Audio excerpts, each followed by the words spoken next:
This has got to be one of the most beautiful hotel stays in all of Peru. I'm sitting here in an outdoor hot tub with this beautiful A-frame behind me, and the best part is they're about to bring alpaca and llama to our room. We'll give you the full tour of this unique hotel and everything that makes it special, and take you along as we explore some of the Sacred Valley's most iconic sites. From ancient ruins to salt mines to scenic mountain towns, we're showing you which ones are absolutely worth adding to your Peru itinerary.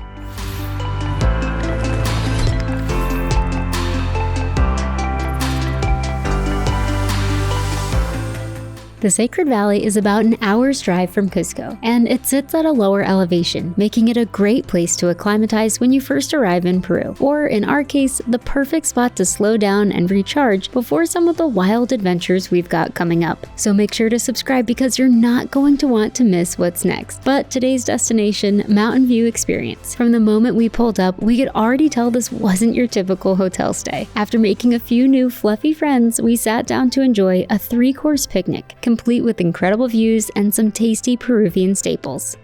How's dinner so far, Danny? Well, course number 2, obviously my favorite, the lomo saltado. It looks really like a really good one too. And now you are having the vegetarian option. I'm having a delicious mushroom pasta. It's so good. So good. We just wrapped up our 3-course picnic, which was amazing, but we wanted to give you a room tour before it looks too lived in. So tonight we'll be hanging out right here, I imagine, in our fire pit, or near our fire pit, shall I say. If I get too cold, I might be in the fire pit. You saw the amazing hot tub earlier, so hopefully our llama and alpaca friends will come join us. But then we have this amazing A-frame, so there's nice seating out here. And then come on in. We have this super cozy bed. It's actually really warm in here, but in case we get a little cold, we have our own fireplace, which I'm excited about. We have robes, nice bottle of water, towels, shoes. We do have a nice desk with a killer view. And then of course, quick bathroom tour, toilet, sink, and shower, which is actually really impressive because this is pretty remote. We spent the rest of the evening soaking in the hot tub and watching the sunset glow on the mountains. The hotel staff came by to light a fire for us, which made it extra cozy, especially after stargazing and seeing the Milky Way stretching across the sky. It was the perfect ending to our first night in the Sacred Valley.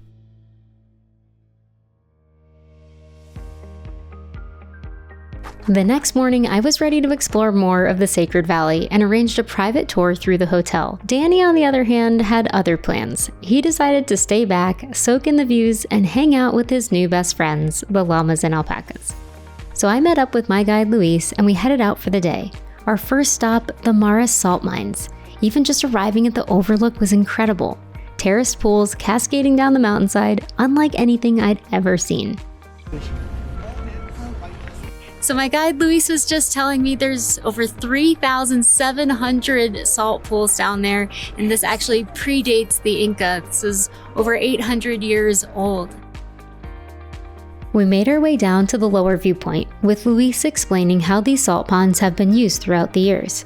A natural spring rich in salt flows through a network of channels, filling each pool little by little. As the water evaporates, the salt is carefully harvested by hand for a variety of different uses. And so the water comes down, fills the pools, and then about 21 days, it's ready for extraction. Yes. Amazing. Watching the workers carefully gather the salt was incredibly impressive, and a powerful reminder of how much effort goes into something most of us use every day without a second thought. After spending a bit more time taking it all in, we climbed out of the valley, counting every step as part of our training for some major hikes coming up in Peru. On the drive to our next stop, Luis found out I'd been learning Spanish, and after testing my comprehension, he decided to continue the rest of the tour almost entirely in Espanol. Our next destination was Moray, an archaeological site made up of massive circular terraces that were once used as an agricultural laboratory. Que otras partes de estas zonas, Chinchero, maras, no tienen ríos. Solo en tiempo de lluvias se puede trabajar. Wow.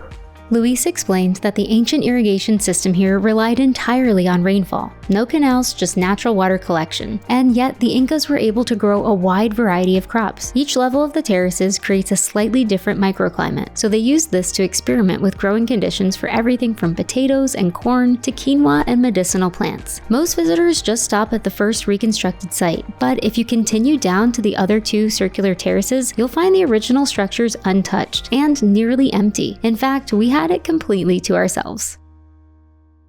We'll get right back to the video, but if you're planning a trip to Peru, we've made something for you. We spent 3 months traveling across this country, hiking in the Andes, exploring ancient ruins like Moray, staying in places like Mountain View Experience, and uncovering the best hidden gems most travelers never find. Now we've taken everything we've learned and built the complete Peru travel guide, a digital map with over 200 things to do, including hikes, adventures, cultural sites, unique stays, and restaurants. It also includes our best travel tips, like how to get to Machu Picchu and avoid altitude sickness, to understanding local etiquette and getting around. It's available now, and as a special thank you to our YouTube community, you can use code YT25 for 25% off your purchase. So check out the link in the description, and now let's get back to exploring the Sacred Valley. Next up, Chinchero.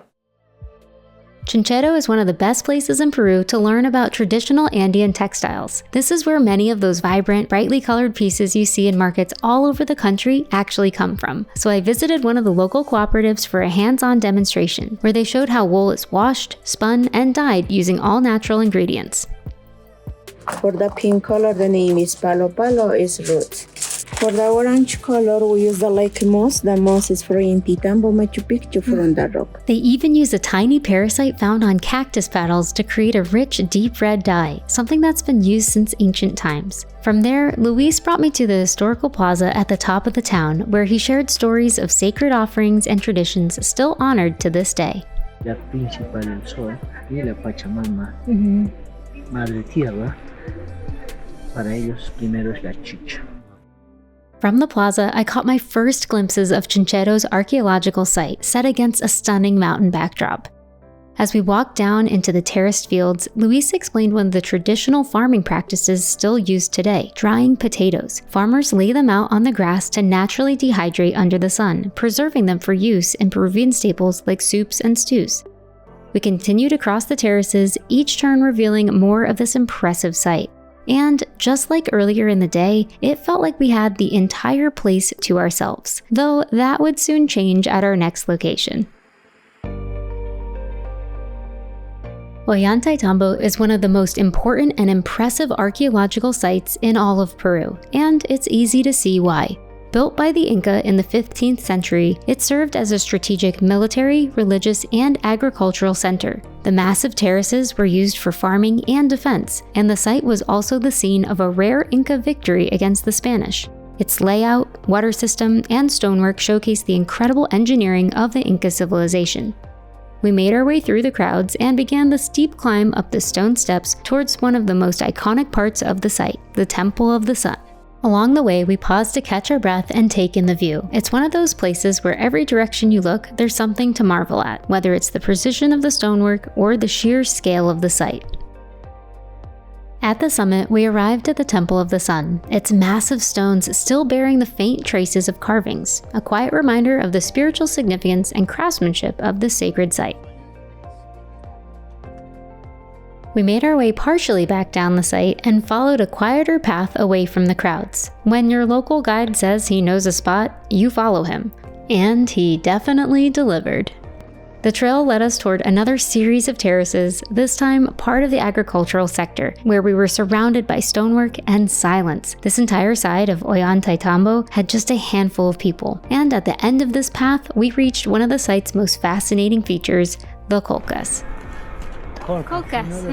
Colcas were ancient storehouses used by the Inca to preserve food and supplies, strategically placed to take advantage of natural ventilation. This is my favorite part, I think, of the whole day.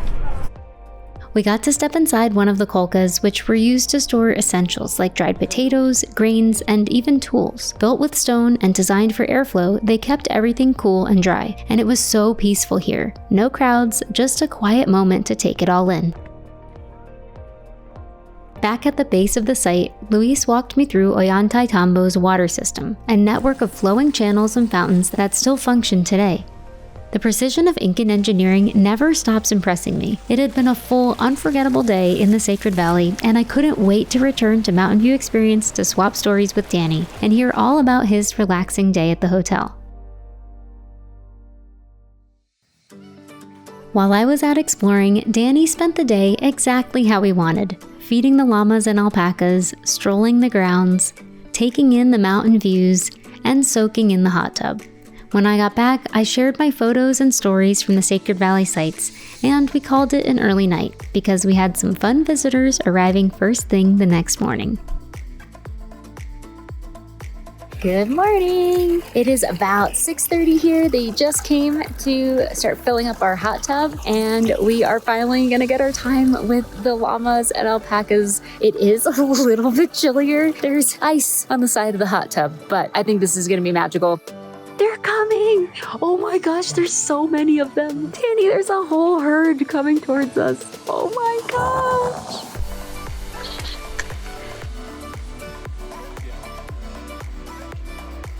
Hi, baby. Here, bud. Here you go, buddy. Hi, friend. Hola, amigo. Oh my goodness, I love this, honey. I love this so much. Hi, sweetie. This guy's just got food just hanging in his mouth. There we go. You made it in. Are you having your Disney princess moment? This is so great. Look at this The little one that just popped up.